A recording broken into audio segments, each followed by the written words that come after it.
Welcome to Three Devs and a Maybe, the podcast series for beginner web developers and general web enthusiasts. Now, introducing your show hosts, Michael Budd, Fraser Hart, Lewis Caines, and Ed Mann. Good afternoon, ladies and gents. Welcome to the Three Devs and a Maybe podcast. This is the voice that you haven't heard too many times recently. This is Lewis Caines, one of the original Three Devs and a Maybe members. I think I was a dev. Maybe now I'm more of a maybe. I don't know. Who knows? But we've got two of the other guys with us at the moment, and then Mr. Michael Budd himself, our Grandmaster, founding success, whatever. What did you call him the other day, Ed? Grandmaster Sexy. That's the one. Sexy. He will be joining us in due course, and I believe the first time we've had a full house in quite some time, wasn't it? Yeah, this is packed. Yeah. The pod is packed. The bandwidth is full. Show. And I do believe that the quiz show that we did a few weeks back will be finally completed this week if he comes in and is able to do his questions for us. I hope he's actually found them. I think that was the problem. Yeah, because I had a quick look and I couldn't find the questions because it was in my Skype chat log somewhere. But yeah. Damn you, Microsoft. Actually, I've got them. I really should have done some revision this week. Then, might not have looked like a numpty, but never mind. But I still might get them right. You never know. We'll see.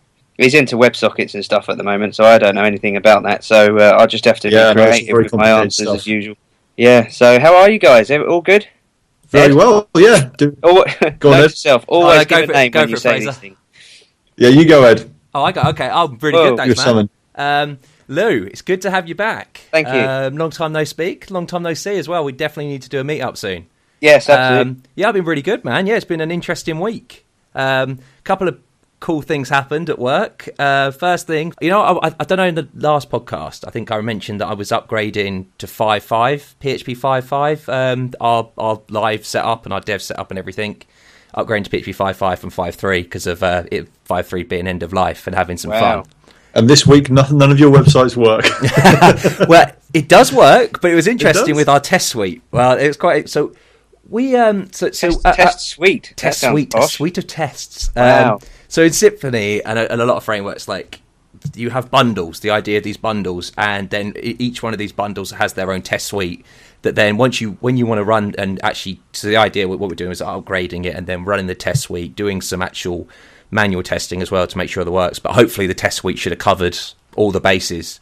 But we're finding these really weird errors. Like one of the errors was that it would just run out of memory, and we were like, well, we set the memory limit, because in PHP you can set the memory limit how much you actually want to give to it, to 2 gigabytes. But then it was coming back and we're looking in syslogs and stuff saying, well, hang on a minute, we've only given it it's saying it's only got 650 megabytes of memory. So obviously when you were running all the test suites synchronously or one after the other, they were just going, oh yeah, no, we haven't got enough memory now, and it would just die, which wasn't fun. And I was scratching my head, I was like, looking through and stuff, and I found there was like this command, and it was like, what we do is we have, I don't know if any of you used the Symfony console component? I've seen it. I remember looking at it when I very, very briefly dabbled with Symfony.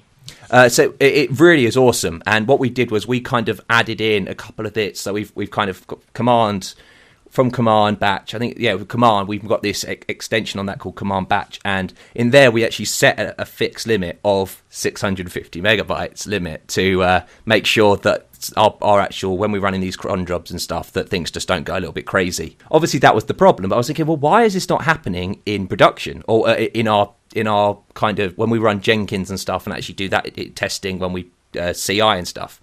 And it turns out that in CI, we run all the unit tests in parallel. So we actually have, say, like 4 different PHP instances running, and then we kind of say, okay, now you run these bundles, and split off the bundles into each of our own processes, which speeds it up astronomically. I mean, it's amazing how quick it actually makes it.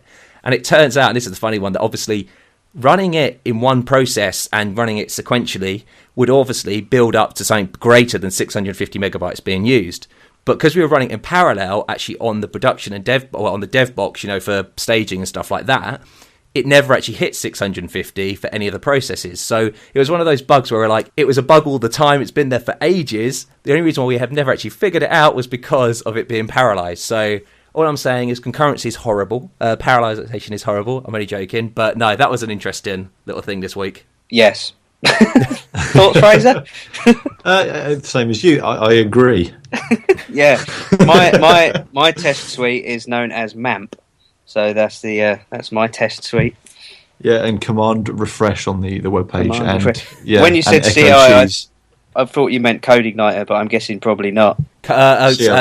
Continuous integration. So what happens is like, so when you've got say you've got the Git repository and you're doing your work and stuff and everything, and you test it locally and stuff using PHP unit or whatever test framework you want to use, you then push it up live, and when you push it to say GitHub or something or your server, it then runs these tests to make sure that your build, in quotes, is actually still passing, so you haven't broken anything that's someone else has made, or etc.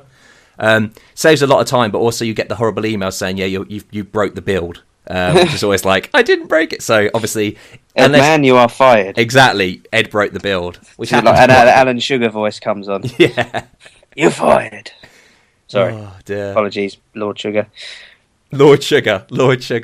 Oh yeah, is Apprentice still around, or has that kind of died its death? Because I love the tangents. Is it really? Oh, I've not seen it for a while, but it can't not be, because it's easy, cheap TV, isn't it? And like that seems to be what all the TV channels are churning out these days. You always get some idiot on it or something, and then they go like, Anyway, Fraser, how you been this week, man? I've been alright, thank you, mate. My kind of week, I've still not had a chance to properly get into .NET, because we've had a client this is at my day job. We've had a client who's a London-based design agency who have had a couple of their clients say, we want to send out HTML emails. So this is going to be interesting. It's going to be, I think you can see where it's going anyway. So just to kind of like lead the path, or kind of set the path up a little more so you can work out exactly what's happened. Yep. This client, this design agency that's approached us to do these emails has never designed for the web and has never designed for emails. So you can see kind of where this is going to go now. They sound familiar. They sound so they kind of... it's not the... Oh, Christ, I might even know these guys. Yeah, I think you definitely do know these guys. Would they be the ones? Oh no, this is a brand new client that we've started working with. Okay. So they sent through the designs and said, okay, we want to send out this HTML email, and we want it to all be live text, and of course they've designed it, and there's background images everywhere, and it's using like exclusively Adobe fonts and all this stuff, and it's like, no, we can't do any of this. So I had to kind of give them a dumbed down kind of guideline as to how to make HTML emails. So I basically said, look, the standard stuff, like you can't have background images, you can have background colors, but everything, like if you can lay it out in an Excel spreadsheet without merging cells, then it can probably be built. That's kind of like the easiest kind of way I could think to... Tables. Yeah, that was the easiest way I could think to describe it to them. And they came back, and then they finally, after a bit of back and forth, they gave us a design that was actually buildable and would have worked quite nice. Obviously, we're using standard kind of system fonts. And I built the email pretty much pixel perfect. I was quite proud of myself, because I've never been able to get an HTML email kind of pixel perfect in every single client. It's horrendous, yeah. And you've got to kind of, I think in that kind of situation, you need to appreciate that you're never going to get it perfect. And I think that's probably a communication thing from us to the client, like, because you need to say, look, it's not going to look pixel perfect in Gmail and Hotmail and Outlook.com and on your Outlook client and your Mail client and your iPhone client. So we sent them a test, and it was as close as I've ever made an email look to a design across the board. It was almost pixel perfect. And then they said, yeah, it looks great on iPhone, but when I open it in Outlook on my PC, it doesn't fill the width of the screen.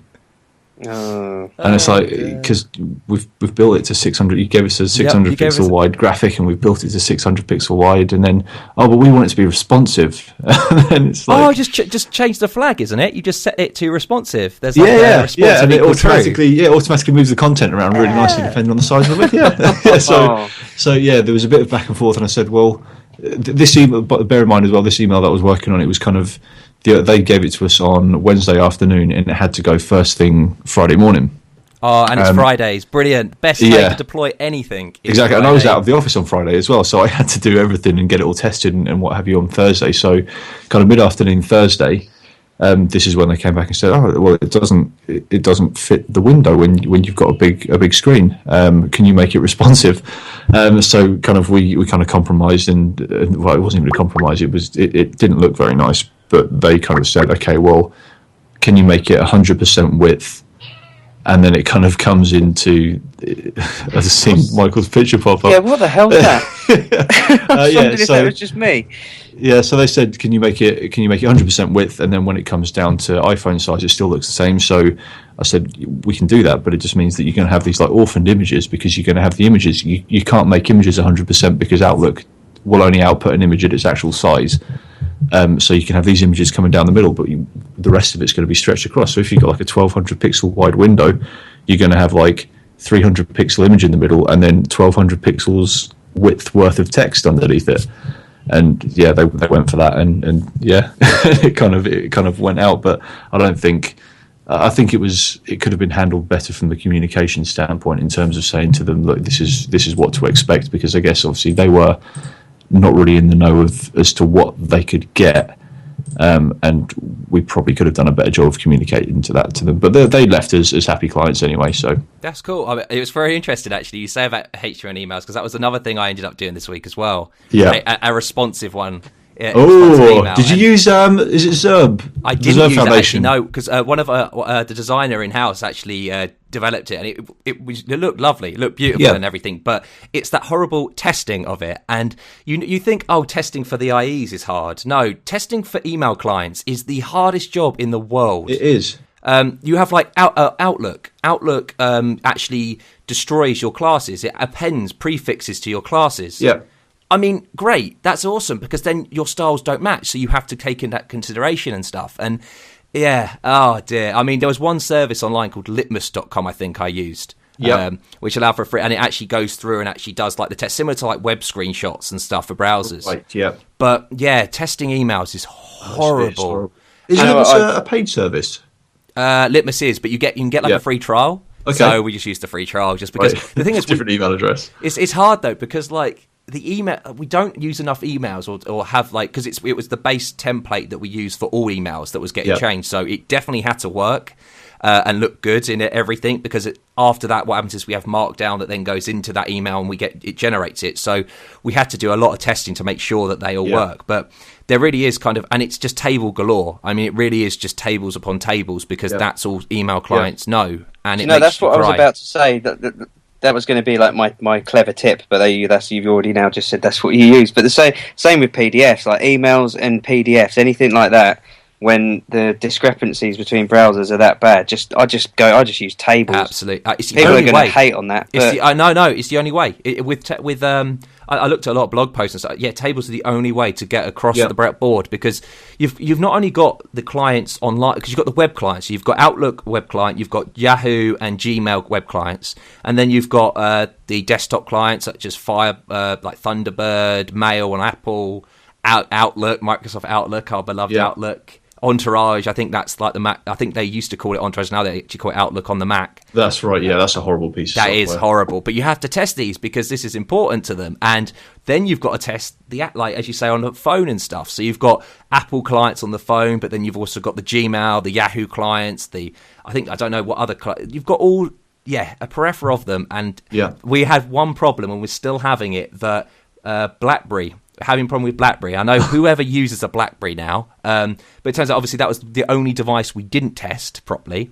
and they're having problems. And it turns out that on BlackBerry, and we don't know if this is the real issue, but we've tried to solve it, was that style tags and everything. So because obviously in an email everything has to be inline, or you have to have like style tags, and it all has to be really dumped into that one page that can then be moved around. It's ugly, isn't it? Horrible. And you set up a base page, HTML. You have your head and your body, but then you put your styles in your head, because you think, well, that's the best way of doing it. But no, obviously in like BlackBerry and stuff, they don't pick up the styles in the head. You have to chuck it into the body. And there's actually another bug, and this could be the horrible one, where we have too many tables. So you have like tables upon tables upon tables.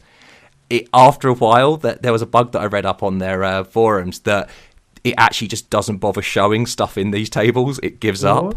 It just gives up. Right, yeah, BlackBerry, man. Because I've seen sometimes when on my old iPhone, it would download part of the message, and it'll say, "Do you want to download more of it?" And like, kind of part of me thinks, well, if it's doing that, is it kind of maybe cutting off a closing table cell or something, which would therefore destroy exactly just everything? Then go. I hate emails. I hate just plain text emails, please. But no one likes those. Everyone wants the. because obviously then you have to provide. I don't know if you did provide the plain text alternative as well in case people don't have. Yeah, we do ship that as well. Yeah. I take it you're not using Campaign Monitor or Mailchimp or anything like that, then, or? No, we've got an in-house things... system. Oh, right. Yeah, I guess it's the same in-house system that we had before. It's been slightly modified, but I think. Did Ed build it? No, it was built by the company director. By Mike. Who obviously you guys all know. And it's a great bit of software. But kind of, I was having a chat with Justin the other day, and we were saying, should we maybe kind of raise a subject of should we go the route of Mailchimp, because the bit of kit that we've got is fantastic, but Mailchimp, that's their full-time business. They've their got bread and people, butter, isn't it? They've got people working on that like however many hours a week, thousands of hours a week to make this thing as perfect as possible. And then we've got this thing, it's fantastic, but we're never going to be able to ship a product, or we're never going to be able to develop that to a stage where it is as good as Mailchimp. So why don't we just use Mailchimp? Campaign Monitor is very good as well. Are they similar services like bulk email senders? Yeah, pretty much. That's cool. From what I've seen. They also handle the stuff because we use something called SendGrid, so we send all our emails through SendGrid, which actually allow you then to actually work out if the file was read, if it'd been sent correctly, if it'd been read, because obviously it uses the trick of having like a little image, GIF, like a GIF or something, just a 1 pixel by 1 pixel thing. But Mailchimp's awesome, for that. And yeah, another thing obviously with email is, I don't know if you've had this problem with your in-house one, is that your IP address gets blacklisted as spam. Yes. You're sending out so many emails, so you have to ring work out. I don't know who you call to do it. I mean, it just seems insane. Working out how to then say, can you please take me off the blacklist? I think this is a problem with email generally now, isn't it? Because you get sent so much crap. Oh, yeah. Am I allowed to say crap on here? Yeah. But yeah, exactly. But then you get the clients ringing up saying, "Oh, but we've only had certain amount of people that have actually opened it," and they're like, "Well, it might have gone through to their junk mail," and then it's like, "Oh, right, okay, what are you supposed to do?" And they say, "Can you make it not go through to their junk mail?" It's like, no, because you're fighting against Google, and Google's always going to win. And you say, would you like it in your email client if I said, actually, I don't want you've said mark me as spam. So I'll go to spam, and me just saying, no, I don't want to go to your spam anymore. Yeah. I'm going back into your inbox. Yeah, if it was that simple, And they're like, no, I wouldn't like that, but I would like mine to go through, to make sure they get it. Everyone would like theirs to go through, standards. Yeah, absolutely. And Oh, clients. You love clients. I was reading a good website the other day, and I've actually subscribed to it in my Feedly account just so I get it through on my morning kind of wake up browse of the internet. It's Clients from Hell. Have you seen it? Clients from Hell. No, is that a website? If you go to it, it's basically people writing stories of issues they've had with clients, and it's fantastic. It's just really good fun. Clients from Hell. You have to add it in the show notes. Yes, I will do. clientsfromhell.net. But it's really funny. There's some really good stuff on there, and the scary thing is, we've heard, I'd say probably 90%. There's no way that you haven't had similar stuff going on with clients. But yeah, it's just genius. A good read. Yeah, really good. Absolutely. Did you say clientsfromhell.net? Oh, okay. Because ironically, I've just done .com, and it says you don't have permission to access it on this server. So, really? That sounds like a tricky client. Yeah. Lou. So Lou, you've been on holiday. Yeah. How's your week? Your week's been what have you been up to, sir?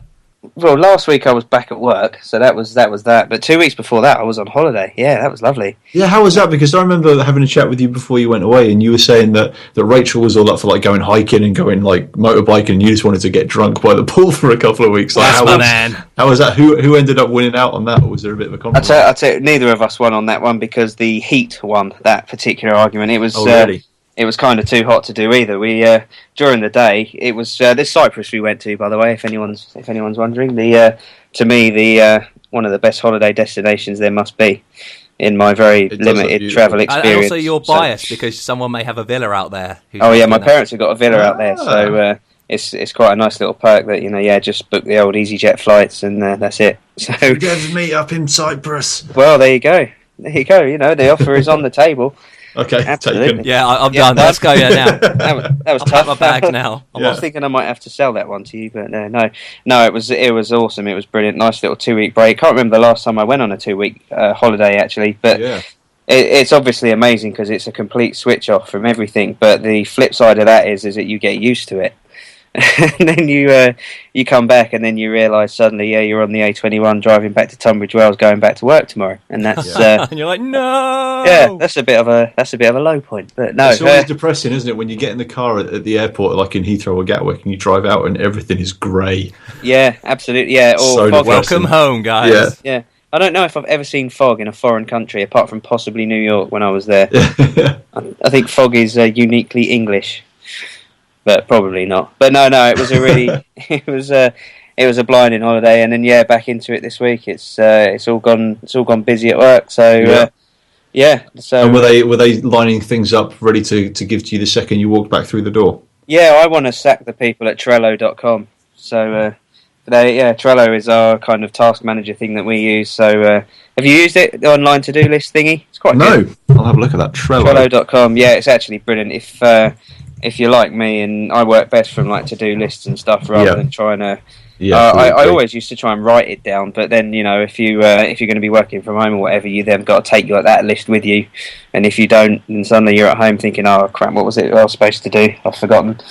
Then so we've used that, and I had a big old to-do list of things to catch up on, but it wasn't too bad. It's one of those situations where, wow, this looks like quite a big list, but when I started working through it, it was all quite small things, so not too bad. One of them actually was a Google-related thing, which I haven't quite got round to yet, but I'm assuming it's not possible. We had a client asking if we could have a particular page on their website removed from Google listings. You can, in your HT Access, you can... you can get your robot. Yeah, so in your robots.txt. Say don't crawl it, but you can also, I think you can send them a request saying please can you. But it's up to them if they remove it or not. Is it a bad page, or is it just a page that? It's a property website, and basically that property's now been sold. So. Surely on the next. I mean, you could do it in your robots actually, but surely on the next crawl, if it's not there anymore. Well, hopefully not. Yeah, I mean, I looked for a load of articles, and they were saying, you could use these robot.txt files, but sometimes they don't work. So I was like, well, yeah, it really is up to the crawler. Like, I mean, Google, it's up to Google if they want to do it or not. Like, if they want to, respect that. Yeah, I just ended up like using the code to say if it's a deleted. Unfortunately, the developer before me hadn't thought to take that into account, that maybe the property might have been sold when they actually try and download the PDF. So, so I just built that in, and I thought that should take care of it, but who knows. But yeah, the other part of my week was our Media Temple server was virtually maxed out at 99.7% or something like that. What, storage? Storage, yeah. Wow. But the reality of it is that the actual kind of memory taken up by websites themselves was only about a third of that, and the rest of it was backups. Oh, what, like SQL dumps and stuff like that? All kinds of things like that. These massive zip files and stuff like that. And I was quite happy to SSH in and delete them, but I just wanted some reassurance from the Media Temple guys that if I do this, well, it definitely won't break anything, will it? I just wanted to say, yep, that's fine. Yep. And I get that reassurance, the pat on the back saying, yeah, that's fine, go on. Exactly. I spoke to about 3 or 4 guys, and of course none of them would commit to it, and saying, well, no thing that you do can be considered 100% safe and all that stuff. So I was like, well, adding extra fear. Yeah. So even when I was away on holiday, I was there constantly thinking oh god, there could be a point tonight or whenever that it just maxes out and suddenly all those websites won't be working. And thankfully, it didn't happen. But and then I got back onto him again this week, and I got this different guy. I can't remember his name, but I credited him on Twitter. Yeah, I remember. I saw the tweet on Twitter. Yeah. I can't remember what his name was now. I should give him a little name shout. Is that a word? Have I just made name up drop. a word? Yeah, name drop. That's the one I was going for. Where is he? Let me scroll down. This is making for brilliant podcast material. Why you mentioned it, actually, has any one of you played with PHPStorm 8 yet? I haven't played with any of the PHPStorms yet. Oh, you guys have to. I'm devoted to Sublime. No, we finally PHPStorm 8 has finally got that multi-cursor thing that Sublime had or has.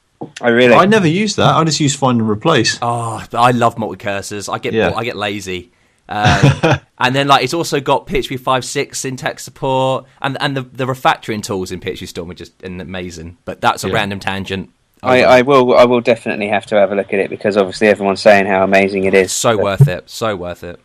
Oh, yeah. Anyway, the guy was James TR. Hello, James TR. Thank you very much. Media Temple, if you listen to the 3 Devs and a Maybe podcast, which, let's face it, of course you do, because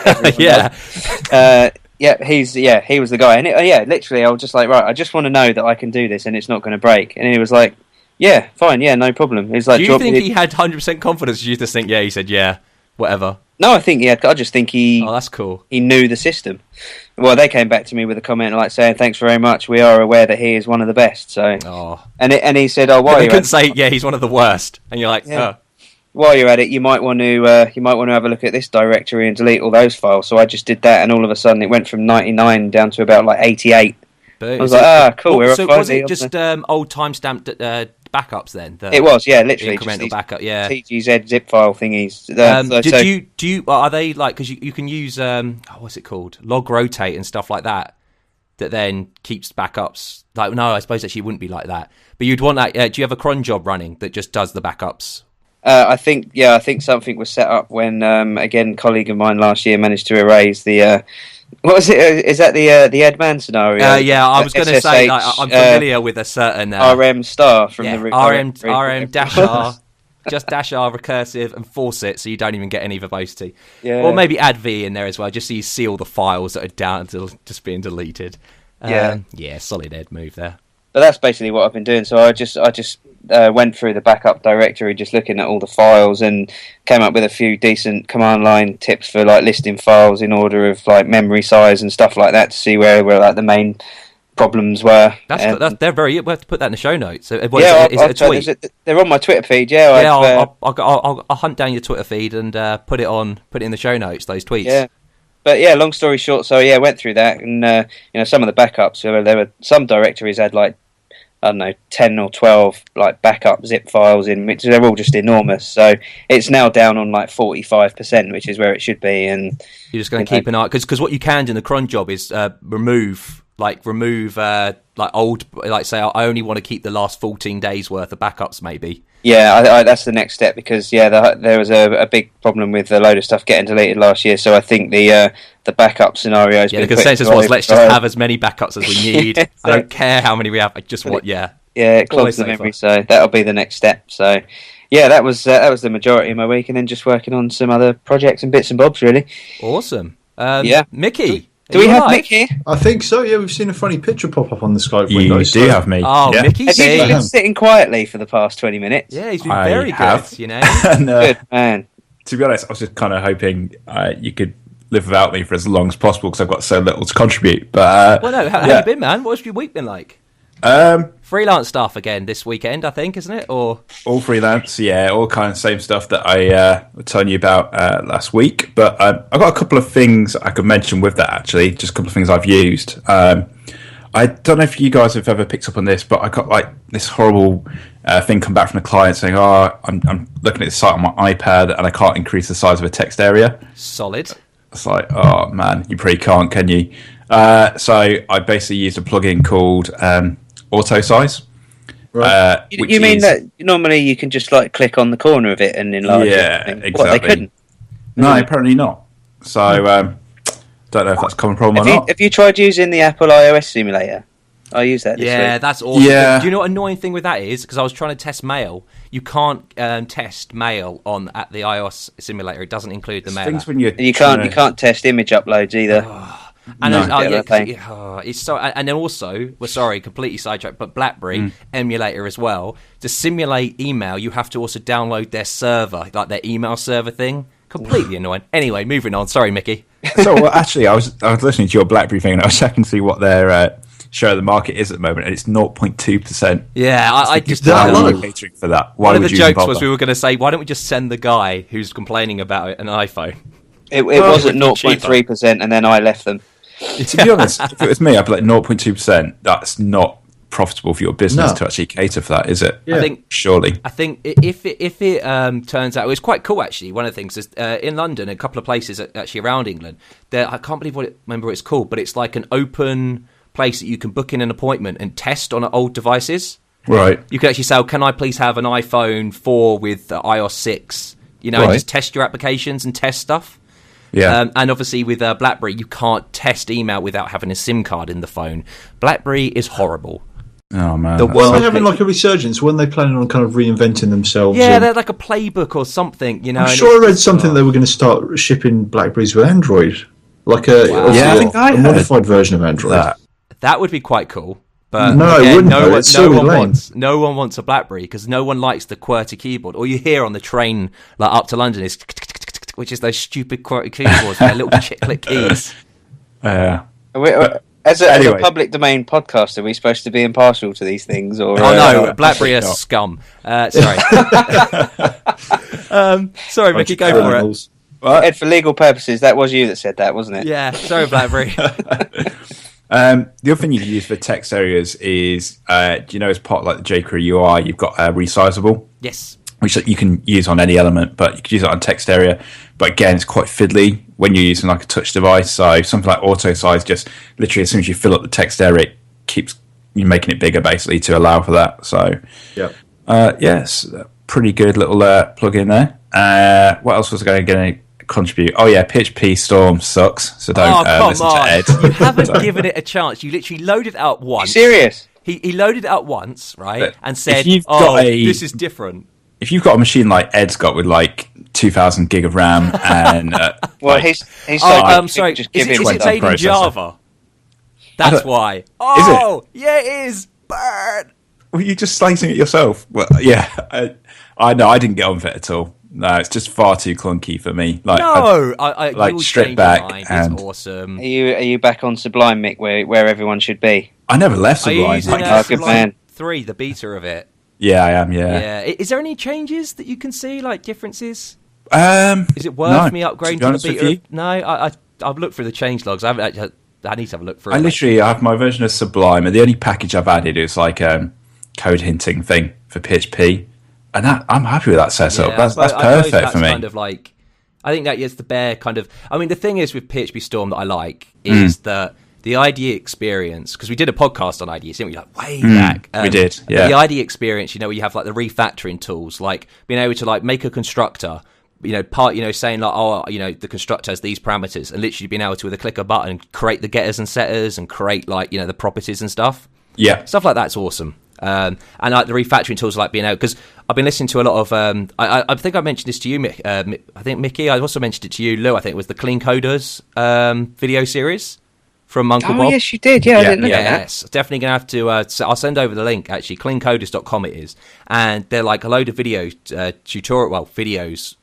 packaged up from Uncle Bob, the guy who made Clean Code. He's very good, big in the Java world, and also just in the big. Is he related to Sideshow Bob? His name's Richard Martin, but he's Uncle Bob. Of course it is. Because obviously, why wouldn't you be? Yeah. But he's got some. I mean, his videos are weird. They're very green screen. They're awful green screens. Like, I don't understand it. Like, his gimmick is that he does awful green screens, but really tries hard on them. But they're so cheesy, but they actually stick in your mind, the concepts. So maybe he's doing that just because you'll remember it for being that awful scene where he was like with his dog pretending he was Spock or something. Yeah, no idea, but the guy's a bit loony, but he also has awesome, like, these videos, and you just see him using IntelliJ, which is also from JetBrains, which is what PHPStorm was made from, and yeah, you see them refactoring, being able to, like, so can you please put this into a method, maybe abstract that out into a class, can you please, inject embed the actual function inside this code instead of having a function call, so you can do some good refactoring, which, yeah, really interesting stuff. I feel like I don't even know you anymore, Ed. You're using Symfony, you're using PHPStorm. Yeah. Where's Laravel Sublime, Ed, gone? You sold out. Also, I'm doing Swift stuff now, which is awesome. Swift's a really cool language. Unbelievable, isn't it? Yeah. PHP Ed, that's what we used to call him. PHP Ed. I'm still PHP, No. I'm a developer, You're still Eddie from the block, is that it? Yeah, he's still Jenny from the block. Yeah, Jenny, I'm still Eddie from the block. Even though now I had a little, now I have a lot. Yeah, don't be fooled by the rocks that you got. Yeah. Fantastic. Oh dear, now I'm going to have to listen to that song again. Thank you. Also, sorry, one thing was I went to my first ever talks in London. Free they were. Skillsmatter.com talks. You're like this one, Mickey. How to name things. The hardest problem in programming. Oh, yeah. I've got a link in it. But he was like, the guy was talking about like how you can like use stuff from like famous authors like Stephen Hawking. No, he's not an author. Stephen King. Stephen King and stuff like Hemingway and stuff like that. So that was interesting. I'll put that in the show notes. The video is actually recorded, so good stuff. So when you're saying how to name stuff, is it how to name projects or is it like how to name variables? Yeah, so how to name anything programming. Like it's really hard. There was a famous quote, I can't remember who it was, but saying that the hardest problem is to do cache invalidation or caching in general. So one was caching, it's a funny one actually. So one is caching, 2 is naming things, and 0 is off by 1 errors. That's why I don't get it. Wow, I really just did that. Yeah, we all got that. That'll die there. Yeah, we got that one, Ed. I'll be telling that one later. Yeah, it is a hit The with boys ladies. down the pub are going to laugh. But yeah, no, it's all free. It's amazing. These talks are free. So I just went to one after work, and yeah, really interesting stuff. So what have you named this week then? Well, it's just because Tell us about a function and what did you call it? This is our new pop quiz. Oh, is it? Well, Name that function. But it's interesting because naming things is so important that, but one of the Uncle Bob's things is that you shouldn't have that many comments because the code should express what it's doing. And with that, then you have to name things right to be able to actually, tell the story of what the program's doing. What's the word? Synaptic? Is that right? Synaptic, maybe. That sounds technical enough. What's the word that means like explains what it does in like the, like in the method signature or? Oh, I don't know actually. Synaptic. I've got synaptic is that to do with your brain, like synaptic, like your synapse and stuff. Is this a good point to point out this week that I did actually work on some legacy code that had function do stuff? Yes. Was it underscores or was it camel? No, camel. Well, camel. Actually, no, it was all lowercase. What? No underscore either. Wow. No, it's just function. Or it might. All right, it might have been function DOS stuff. DOS stuff. Oh dear, function genius. do stuff. Just what you need. What's this function going to do? Stuff. What shall I call it? Do stuff. Stuff. But no, I mean that's the thing. Like naming things is so important, and it, kind of explaining, in the domain what it needs to be, the context you're in. It's funny because it seems like domain-driven development. Everyone's talking about domain-driven development in all these talks. There was like always a little bit, even though it's just about naming. It was like, well, let's talk about bounding contexts and stuff like that. But yeah. Anyway, that's my week kind of done. Mike, how is what? Sorry. How is Mini-Me? Mini-Me is really good. He kind of had the worst week he's had so far. He had this cold. Oh, no. Is he all taken? Yeah, he's all better now. Yeah, he was just a little bit restless in the week. So it's like the first week where I had a couple of nights like very little sleep, and then going into work next day, it's so hard to just concentrate. Yeah, you just have to have so many cups of coffee, and then you'll get like 2 minutes of work done, and then you're dead again. You're eating another cup of coffee. Yeah, but it's totally worth it. It doesn't sound like it, but it really is. But I've had the pleasure of meeting him twice now. You have? Yeah, we have. So, and he definitely, possibly slightly more hair, but he is mini bud in every other way. Oh dear, too much information. TMI, yeah. TMI. Oh. So what's going on with the house, Michael? When's that going forward? Oh, don't. I have no idea. We keep getting calls from the stage and it's just bringing us up and giving us threats like, when are you getting in? And we're like, well... What? Yeah. That doesn't make sense. No. It's like we're holding it up. And just everything's with solicitors. So, yeah, they say, like, buying a house is, like, the second most stressful thing in your life. So, yeah, it certainly is a bit stressful at the moment. But we may need a backup plan, seeing as we're supposed to all be coming down on the 4th of October to decorate. Assumedly, we need a house to decorate. So that is a good point. We might have to put it off by a month, maybe, or a couple of weeks. But we can still meet up. Something else in. Yeah. I'm not meeting up. I only wanted to do the house thing. So no, sorry guys. Let's decorate. Yeah, I really love painting. Yeah, me too. I was painting. And every time I get on a train to go and meet you guys, I lose my iPhone. So yeah, it's true. So and you've got a new iPhone to lose. Yeah. I didn't tell you that. I got the new iPhone 6. No, I've got a crappy 4S now, but I lost it again. But I got it back this time. How did you lose it? What did you do this time? It fell when we got back from Cyprus. When we got the taxi home, it fell out of my pocket in the taxi. Unbelievable. So you were able to do the whole holiday without losing it, but then coming back is when. But you know, I don't know if you're a believer in fate or meant to be or anything like that. It's not meant to be, Lewis. You are not meant to have a fun. That's not meant to be. But my other R4H said to the taxi driver when we got there, "Can we get your mobile number. That sounds wrong. Why is she trying to get mobile numbers in the car as well? Wow. Yeah, right in front of my face. Unbelievable. And got his mobile number, and thankfully then I realised I'd lost my phone, and I was able to give him a ring. So why did he want her Why did she want his number? Just because I don't know. He does Gatwick transfers and stuff, so I guess it might have been useful to know for. Likely story. That's what I'm going to go with. Can I speak you up on your use of transfers there? Yeah. Is it transfers or transfers? It's transfers, isn't it? Transfer's not even like a southern word, is it? Nick? Transfers. There you go. Yeah. There's your answer. I would have thought it'd be transfers, but Mick's northern though, so he'd say that even if transfers was a real thing. If I try to say transfers, no. Yeah. No transfers. Sorry, it might be right. It just sounded a bit weird. Yeah. But I've got a couple of other plugins I'd like to share. Are these ones you've actually used, those, Mickey? No. Yeah. No, they are this time. They are. I googled something. I didn't click on it, but I just saw it was there. So I thought I'd tell you about it. So this is the first one, which is just I think I tweeted about it the other day. Just quite a nice little emoticon thing. You just obviously type in your words and then obviously just put in your event list, and it will just swap out anything that's recognised as like a smiley. Oh wow, that's very cool. Yeah, it is really good actually. But I've had a couple of things like if you type the word boom, like you get like some sort of emoticon. I love the fact you type the word boom. Right, like you wouldn't be able to have a conversation with Fraser because it would just be emoticon all the time. But it is really good considering open source and everything. It's I found it really useful for that app that I've been making. You couldn't say like I've got a new male chicken or something like that. You could try it. You never know what it's going to give you back. To be honest with you, it's a bit random, but it is a really good tool. So obviously I've been using that with that JavaScript application I've been writing, which is just to segue slightly. The only nightmare I've really had that, as you guys know, been doing that JavaScript application and using that Ratchet PHP library. Yes, how's that going? It's really, really good, but the only thing I would say to anyone who's going to do it, anything like that, is it's really tricky to keep a grip on what is happening locally, like on the client's machine, and what's being broadcasted. Oh, so suddenly debugging things is kind of hard. Yeah, and you go and try and access a variable, and you're like, oh, hang on, wait, this doesn't exist on the other person's machine yet. It only exists on mine until it's been broadcasted across.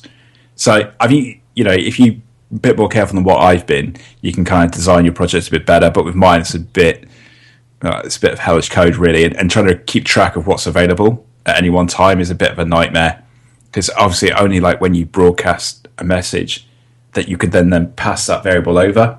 And before that point, it won't exist on the other machine. It's confusing, but yeah, it's going pretty well. And like I say, I've used the emoticonize thing on that. So yeah, it's pretty much nearly done. Showed it to the client this morning. He's really happy with it. Awesome. He's trying to give me more work, but obviously I start uni next week. Yeah, you're like, no, thank you.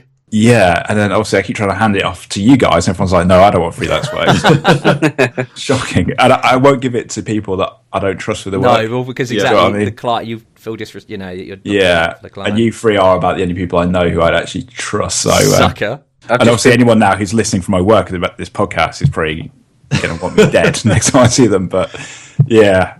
I've just been briefed on 5 months worth, so it's just... I genuinely was going to help you out, but I just know that it's going to be too much. Sorry, 5 months of freelance? Not freelance, just stuff gotcha. at work. I've been told what my next 3 websites are going to be. Are they interesting projects? Yeah, good stuff. I mean, I can't really say the specifics, unfortunately, but yeah, one small, one quite big, and one really big. So yeah, on top of the really big one that I'm doing now. So yeah, try and throw in some freelance stuff on top of that. Just don't ever do freelance. I say this every week, but yeah, I don't blame you at all. Just unless you're unemployed, and then it's probably quite a good idea. Do it. Yeah, I kind of flip back and forth between that opinion and not that opinion. Because at the moment I've got 3 projects on. 2 of them are pretty much done, and I've got one that's still in its infancy. But I've been working constantly for the last 2 weeks. I could go to work and then come home on an evening and work, and I've actually been enjoying it. I think it's the first time I've actually enjoyed and been motivated to come home and open up my computer and start working again. So thanks for rubbing that in.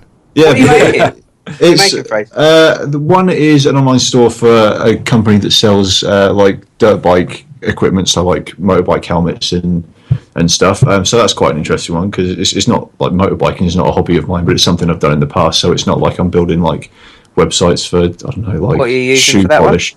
Silver Stripe. Okay. Yeah. So that's got an e-commerce thing built into it, hasn't it?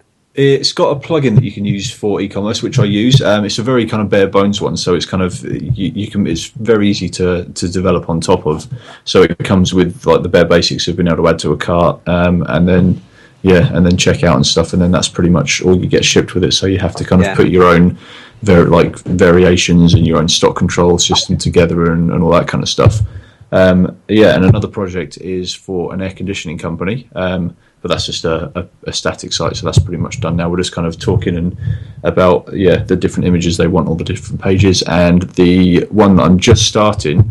It's another quite interesting one. It's a guy who owns a stunt plane, and he's selling like these stunt plane experience vouchers and what have you. So that's another. It's just only going to be a very simple online store, like a very basic one, because he's just selling the vouchers for these kind of 2-hour flight experiences. So yeah, that's another one that I'm doing. It's been pretty interesting. Cool. And I've got a little bit of a not a plugin, a little service that I'd like to talk about if you guys are cool with that. It's just a website I came across. You know, like we've all had the situation, like you're working with a designer and then like they'll send you a PSD and it's built up entirely of like Adobe fonts that like the licenses cost like £600 a year to use on the web and stuff.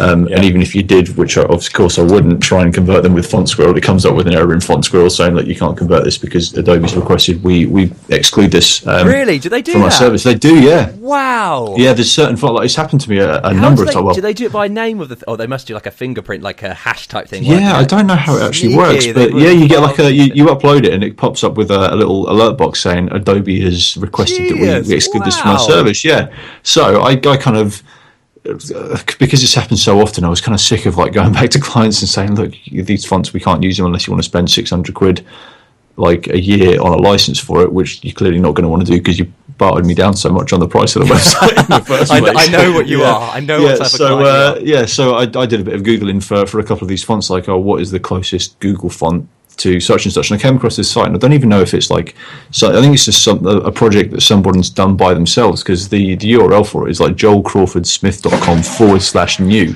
I'll pop that into the show notes anyway. And it's awesome. Like you literally type in the name of your font, and it will tell you what the closest font on Google Fonts is to it. And for the ones that I've seen, I don't have a designer's eye, but I've not been able to notice a single difference between the alternative it's recommended and the original font. So that's awesome. That's kind of been booked. That's a very cool link. Yeah, really is. Man, I've had to do that a lot with my company because they're a print company, and they like fonts like these ones called Gotham and stuff, which just aren't really suitable. So I finally got them using Google Fonts for web design now. Yeah, because there's so many on there, it's highly unlikely you're not going to find something close to what you need, isn't it? Yeah.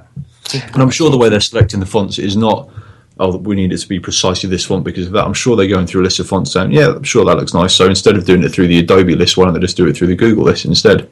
That's it, exactly. You live by your means instead of looking through your Photoshop. Damn these Photoshop developers. If you want to be a red rag to the bull, then say to a design print company, what's so important about fonts? Topography. Topography. Is it a big deal? Sans serif? Do I care? Yeah. I'm actually coming around to Times New Roman these days. Like, I know it's weird because, like, when you first start writing HTML, like you've got like a blank canvas, and obviously the default font is Times New Roman or whatever the serif font is. And like, I'm actually coming around to it. I've seen a few designs that use it and use it really nicely. Oh, you're serious? Yeah, like straight up. Like obviously it doesn't work in every situation. It can look crap in whatever. But again, I'm not a designer. Facebook might look a bit different with Times New Roman. It look well classy. Yeah, you should have a look at Arial. Yeah, man. Yeah, Arial, and then Tahoma was the big one after Arial, wasn't it? You know, Cambria, that's the one for me. Oh, I've not seen much of Cambria. If I was a web designer, then it would be Cambria everywhere. Sans MS. Yeah. I've got one other library to. Okay, well, I'm sure everyone's used this before, and I'm sure I've plugged it 1,000 times before, but it is worth plugging again. The internet. The internet, yeah. Big things. It's going to be big things. Computers. Yeah. It's just the Excel reader. I think like you can find it on the like code.google.com, but it's just really simple. Just give it. I think it has to be an XLS format. It won't accept XLSX, so just make sure you export your file as that if you need to use it. But it'll just literally read through your spreadsheet, including all your like extended like sheets and stuff like that, and it'll just return you. I think it's an array. It returns you of all the data, and then you can just filter through and literally so easy to use. I mean, so this is instead of a CSV, is it? Or yeah, exactly. I mean, obviously CSV is always going to be the preferred option if you can do that, because clients love Excel, though, don't they? So clients do love Excel, and CSV is pretty unknown to others. But yeah, this is pretty good. Are many people that are aware, in your experience, of CSV? Like normal clients, non-developers and stuff. Everyone obviously use Excel and knows the .xls extension. Exactly. So yeah. But yeah, I used that this week, and again, I was just really impressed how easy it is. You literally just require a file, and you can pretty much then just do a var dump on what it returns you. It's dead easy from there on. Be interesting to see if there's a class or something that will just do that and then just convert it all into SQL or whatever. That'd be nice, wouldn't it? Yeah, I'm sure there would be. You could even do that yourself with this, really, if you had the time or inclination, but which none of us do. But yeah, there's probably someone out there who's already done it for you. So yeah. But sorry, Ed. Well, firstly, actually, so with my Swift stuff, there's a new book, a functional book that some guy's writing, and he's a really intelligent guy. He's done a couple. I'll put in the show notes a couple of YouTube videos he's done. Okay. But this functional programming, like, because we had the guy on. Simon Hollywell, and because his functional PHP book, and the guys in the office, we bought it and really enjoying that, so highly recommend that as well. This is kind of like talking about that, but obviously with Swift. But the guy's a Haskell developer at heart, and then he's gone into iOS development and stuff. So now when Swift came along, he was very happy. So this is quite cool, and I really want to get my head around stuff like functors, applicative functors, monads, all this weird gobbledygook mathematic category theory stuff. So I thought, well, what's best than, what's better than the language I'm having to learn at work, being able to do it in that as well. So it's really interesting. So I recommend both books. This book's currently actually just, so the PHP book obviously is for PHP. This book's for Swift, and I highly recommend them. Okay. And another thing, so we actually had a tweet, I don't know if you guys saw it last week, actually correcting us on our long polling discussion. Uh-oh.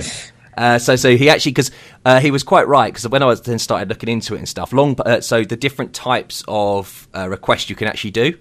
Yeah. So I actually I put a link in it. It was a Stack Overflow answer. In the thing, and so we just thought I'd go through them and stuff. Like that you were right with Ajax polling. So actually, when you were talking about it, you were talking about Ajax polling, which is similar, but yes, the way of being able to have an interval. What you do, so a client requests a web page from a server using HTTP, regular HTTP, where it just requests the page gets generated and gets sent back, and the connection's closed at regular intervals. And then at regular intervals, you do that, and then the server calculates each response and sends it back. So that's just Ajax polling.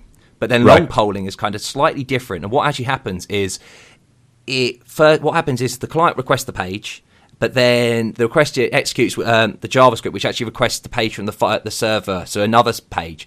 But the server doesn't actually respond with a response at that immediate time.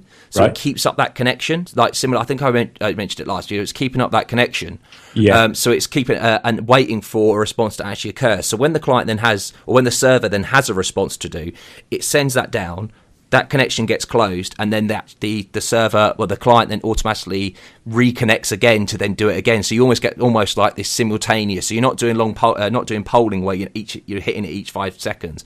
You're only ever getting that connection closed when you get something back from the client, from the server. So that's not the thing you were talking about where like you got the spinny thing on your browser tab. That is the one. So long polling is that one, because obviously it's keeping that connection open, so it doesn't think that there's something's happening yet.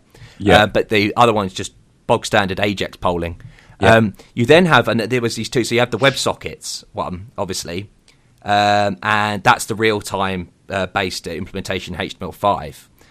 Then you also have something called server-sent event source, which is just crazy. So a client requests a web page from a server using regular HTTP.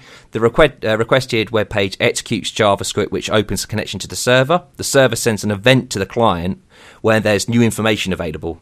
So it's similar to WebSockets, I feel, like, being able to send these back, but instead it's, Yeah, so it's very similar, I think, to that. I would be right in thinking that. I'm sure, obviously, our lovely audience will correct me if I'm wrong there. But yeah, so similar in vein, but using events instead of the idea of messages, I think. But they're similar. But yes, I just thought that kind of, just wrapping that up, making sure that, we tell the audience that we were wrong. Sorry, we were wrong. That looks like a really interesting article. It really does, actually. But I was just wondering what an implementation of the long polling looks like in JavaScript. Have you got any examples, just to put you massively on the spot? I don't, but I mean, really, it's really simple, because it would just be trying to do a get on a page. Oh wait, I think I just found an implementation, but it looks truly awful. I don't know if this is the way you do it. Someone who's done it really bad, but does this look about right? This seems pretty good. I mean, this seems okay, because it's funny because it says if you set to non-sync. So for the audience, we've got like this method that is just an Ajax, it's a simple jQuery Ajax request, get request. And the idea is as a simple timeout of about, the massive timeout. So obviously that the page, so we keep waiting for that new message to happen. And then it says if it's non-async, the browser shows pages loading. So we say it's asynchronous as true. And then with the success, we do the message thing with the success, but then we do a set timeout immediately afterwards. And that's it. Yeah, so that is pretty much it. That is pretty cool. So it's subtly different to just Ajax polling. So that's a little bit recursive. So in the fact that once you get that success come through, you literally call that wait for message function again, and it just starts all over again. That's it, because then it's not hammering the server every 5 seconds, and it's getting it immediately. So it's just, but it's keeping that connection open, which I'm sure has its own issues. I think I remember mentioning it last week. With Apache uses threads for each connection, so I don't know whether that would kind of... And obviously this way is going to be safe to use on any browser, whereas using something like WebSockets, not so much, I guess. WebSockets event sourcing and stuff like that probably wouldn't be... You'd have to bear in mind that, some of the users wouldn't be able to use it.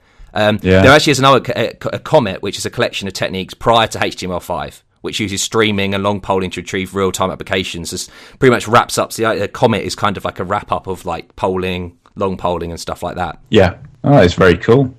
I don't know if I missed this at the beginning of the podcast. So you guys already talked about iOS 8? Because I know, we haven't actually. But to be honest, I other than just the keyboards, the SwiftKey keyboard, waiting on the GIF one, I don't really see anything different. They're really? recommended not to upgrade on a 4S. Yeah, I read some 4S is saying don't go there. Wow. So I've not done it. Oh, you're not on iPhone anymore, are you? No, I'm not on iOS. So have they got like the Swift keyboard now that you have on Android? You can get third-party keyboards now, which is quite right. Cool. That's pretty cool. Yeah, because I absolutely love because I'm just using the stock Android keyboard, but I couldn't go back to. I've got my old iPhone still, which I use every now and again. But it's painful using a keyboard and actually having to press every button now. I'm used to kind of like just thumbing over every key. Yeah. So I guess it's a good thing they've got that on there. But I don't think I'll go back. Wow. The watch would kind of tempt me, but definitely. Yeah, with one of the guys in the office. Sorry, I was going to say, what about the fitness apps that are on iOS? Yeah, that's kind of appealing to me, but I guess it's only it's only from Android though, aren't they? That's the thing, yeah, and it's only a matter of time before some Android developer does it better with more features on Android. To be honest with you, I know, but that's the thing. All the stuff's out there on Android anyway, and it's just a bit more. I guess it's just a bit more polished, and it is beautiful. I'm not one of these people that hates Apple and hates iPhones, because I work on a Mac, and I couldn't speak more highly of it. And I did really enjoy my iPhone, but I way prefer my Android. But yeah, I'm kind of tempted by this. This is it the Moto 360 watch that Motorola are bringing out at the end of this month. Yeah, I'm kind of tempted by that. One of the guys in the office is saying that he's going to buy one, so I'm going to check that out and see what that's like. It's always better to get someone else to buy it first. Yeah, so I'm going to play the safer and check and have a look at that. But I have to admit that the watch is a beautiful bit of kit. Yeah, I agree. I'm definitely getting that when it comes out.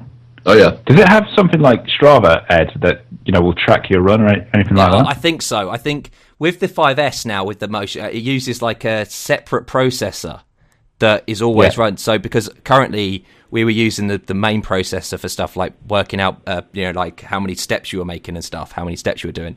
This one now has a light, like a lower power processor that is run all the time for that type of. You can then like chuck it off to do that instead. Yeah, Mick, you don't need that. It's always 3.9 miles. yeah, you know how far it is.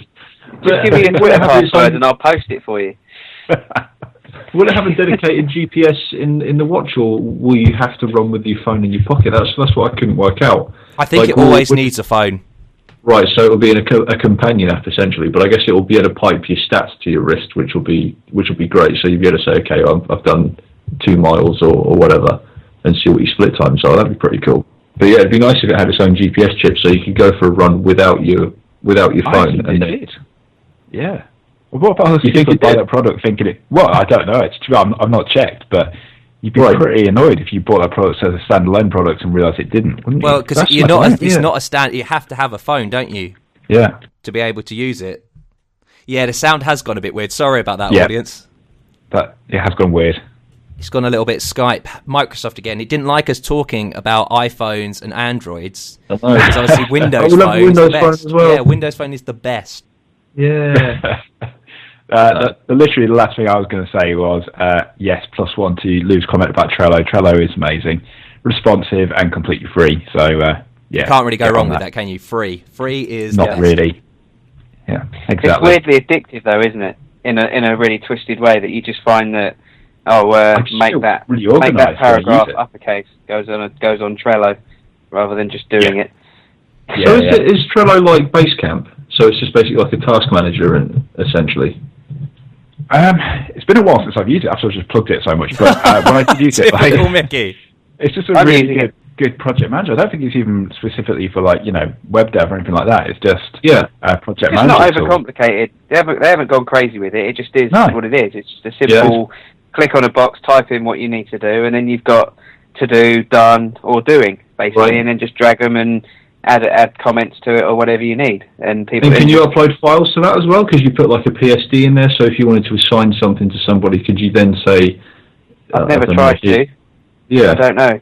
Maybe. I'm going to stick with Microsoft Project. I like my Gantt charts too much. Nice. Yeah, the company I work for in New Zealand used Basecamp quite a lot. And it looks pretty similar to that. But yeah, Basecamp was a pay thing. So if this is free, I might have to give this a go. Yeah, we use Basecamp at my existing place, and I don't know. I hate it, but I guess it does everything you need it to do. But I don't know. It doesn't look like a designer had anything to do with it. Put it that way. Yeah. I just quite like that thing where you write a task for yourself and you'll just drag it to done. It makes you feel really important. Does it make a sound or anything? I would make it go. No, woohoo! That's the only thing I do when I do it. Yeah, I provide the maybe you can get like an add-on plug-in for it. Just goes woohoo. And is there a desktop or a phone app for it as well that goes with it? Yeah. I haven't looked. Oh yeah, try this with yeah. All that jam would need to be would be a nice voice going, "Well done." That's all it Good job. It'd make you You're feel an brilliant. asset to this company. You should ask for a pay rise. Yeah, here's a bonus. Yeah. I'll tell you what I did use for the first time in about 2 years the other day. You know those Nexus tablets that we got? Oh, yeah. Yep. Actually, that's cool, yeah. Yeah, I took it out of the box, fired it up. It's all right. It's no iPad, to be fair. It's all right. Did you update? Did you do like 1,000 updates to get the latest Android? I was going to say, if you find it's just constantly running stuff in the background. And yeah, exactly. And I had to go on like some Google tutorial on how to set it on. It turns out you had to turn that, hold down the power button for 15 seconds, not the 2 seconds that I was allowing. But 15 seconds is excessive, isn't it? Yeah, 15. What, just to turn it on? Yeah, I had to go on like a Google tutorial video thing to work out how to do it. How long was the video? 15 seconds. You've been wasting your learning all this Java and stuff. You've been wasting your time. Now you've got to do the I felt like a bit of an idiot. Is that for the Android app you're making? No, that's just I give my old iPad to my mother-in-law, and I wasn't really using it, but Abby used to use it, so I thought she could use the Nexus instead. So that's cool. That's the way we're rolling. So I still tend to buy an iPad Mini, but we'll see. Yeah, but that's about all I had to say. I think that's all about I had to say as well. I don't know if anyone else has got anything else to. No, I'm covered there. Awesome. No. How about you? How about you, Lou? Anything you want to any parting wishes or parting sayings? Parting wishes? Life is a roller coaster. You just have to ride it. Ronan Keating once said that. Yeah, right. Life is a roller coaster, and you just have to write it. I need you. Yeah. Or something, blah, blah, blah. Yeah, we were thinking, or I was thinking anyway, a good topic would be payment integration on websites. I know we've talked about it like loosely in like a few other episodes, but I think it'd be good to do one. I know it's probably, I don't know what our audience is anymore, but it's quite beginner, but there's probably some more advanced topics in there, certainly when you get to the things like the IPN and the that'd be really interesting. I mean, that's one problem kind of we've all had to handle, haven't we, in the past? And I think it's. I mean, we could do that. We could peg that in for next week, maybe. Definitely. Good. Awesome. But if anyone thinks it's a really awful topic or thinks it's a good topic, let us know. And we'll still do it. Mwah. Yeah, but any topic ideas as well they want to send through, because we could do with some inspiration on what people want, I guess. Yeah, shameless plug. Any comments, iTunes, everything would be awesome. Yeah, we'd love some iTunes comments, and we always like emails, and we love hearing from people on the Twitters. Yeah, corrections. We like corrections. Yeah. And if anybody wants to come on as well, we were more than willing to let you pimp your wares, whatever they may be. Web dev related, of course. But yeah, if any beginner web developers, any experienced web developers, anyone in the middle, if you work for an agency, if you work freelance, if you work for a startup, get in touch and we'll give you some airplay and you can promote whatever you're doing. Yeah, it'd be cool to get someone on to talk about Swift, actually. I know, Ed, you've done a little bit, but it'd be good to get someone on to tell us the ins and outs of it, I guess. Yeah, I could have a little look around. Awesome. Yeah. All right then, guys. Cool. Thanks for listening, everyone. Beautiful. Yeah, thank you. Lou, would you like to say goodbye? Say the exit. You did the intro. It's been an absolute pleasure to be on and to be chatting with you guys again, and I will certainly do my best to be around as much as I can. Weirdly, the audio is still awful. I don't know how... Well, for me, it's just Lou. It sounds like he's on like a satellite phone from Australia. Everyone's a satellite phone for me. Really? Oh, no, it's just Michael for me. Oh, yeah, wow. just Mick for me. Don't you go pinning this on me. That's a bit hard. It's clearly me. I know Lewis is gone now. Yeah. Oh, dear. All right then, guys. No. Well, it's been awesome, and see you later. Boom. Bye-bye. Bye. Bye. You've been listening to 3 Devs and a Maybe. You can contact us at contact@3devsandamaybe.com or follow us on Twitter at 3 Devs and a Maybe.